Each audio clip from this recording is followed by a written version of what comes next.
Thank you so much. I'm very flattered to have been invited to speak.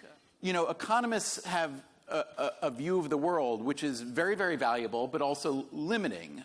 You know, the kind of trope on economists is, yes, yes, it works in practice, but will it work in theory?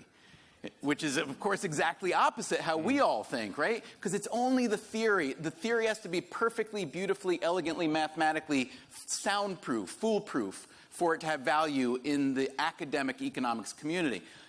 And I do want to talk a little bit more, if you ask, about the notion of what's called headwinds or tailwinds. How we, when we're riding into a headwind, either physically or culturally, we feel the headwind and complain about it. When we have the tailwind, we forget about it. So the minute that technology or society or culture gives us something, a benefit, we're very grateful for about 5 minutes, and then we forget about it. We assimilate it and move on. But we are living in a revolution right now where the amount of data that's being produced, much of which is being misunderstood and wasted, let's be honest, okay?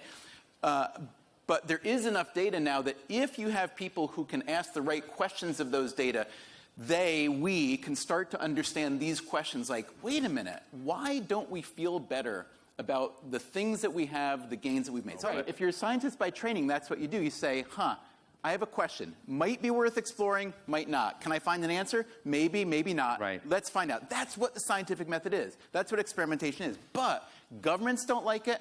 Firms don't like it. Do you know why? If you commission an experiment, it means that you don't already know the answer. That's what an experiment is for, is to find out an answer.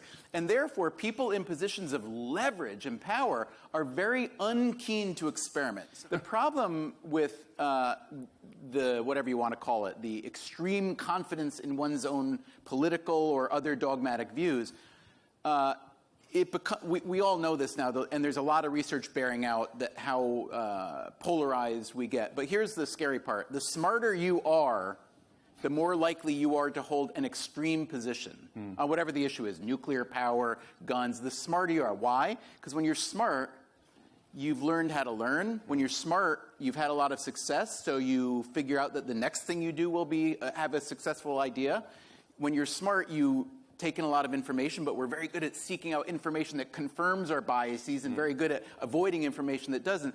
So honestly, I think the simplest thing to do is force people who have very different beliefs to spend time together.